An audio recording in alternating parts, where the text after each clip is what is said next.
Good morning. प्रभु यीशु के नाम में आप सबको फिर से एक बार मेरी तरफ से सलाम और शालोम आपकी ज़िंदगियों पर। प्रभु यीशु मसीह की शांति को मैं आज की सुबह फिर से बोलना चाहता हूँ। गॉड मिनिस्ट्रीज की तरफ से प्रार्थना और वचन की सेवकाई की तरफ से मैं आपको वेलकम करता हूँ और ये उम्मीद करता हूँ आज का वचन भी रोज़ाना की तरह आपको बरकत देगा। नीति वचन 25 और उसकी 28वीं आयत, proverbs 25 and verse 28।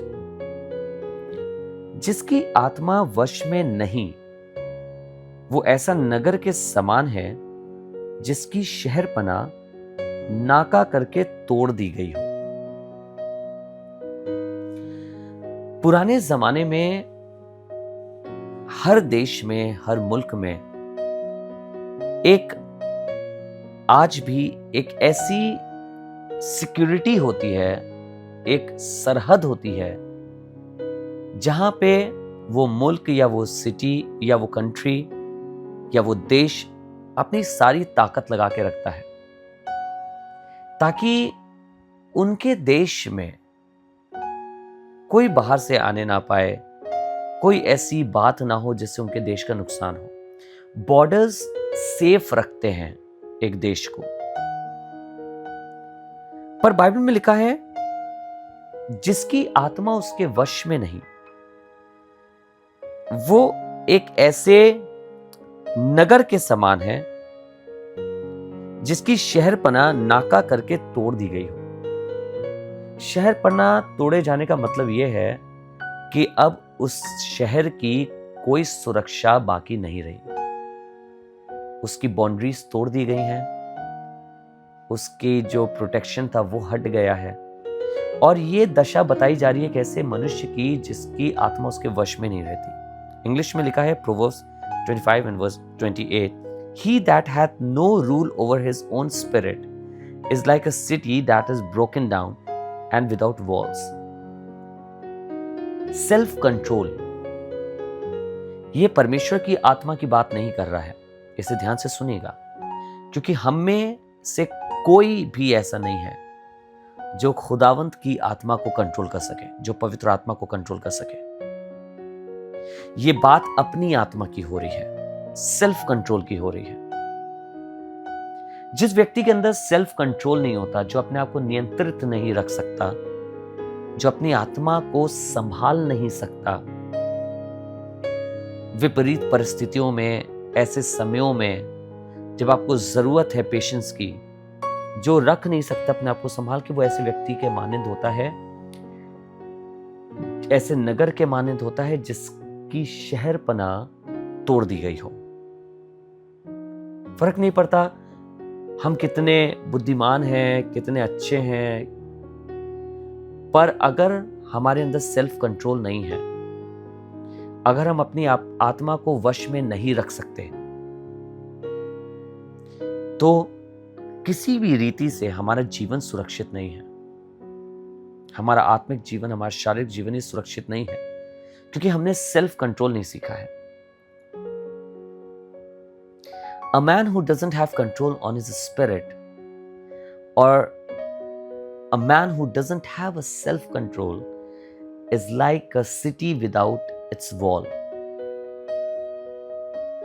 Wall is and has been a very important thing of any country or city. It shows safety, it shows protection.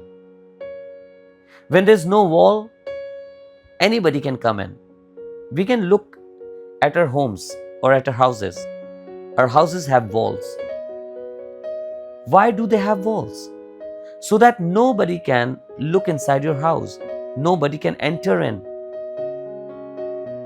It keeps your home protected. It keeps your children protected. It keeps your people in the family protected.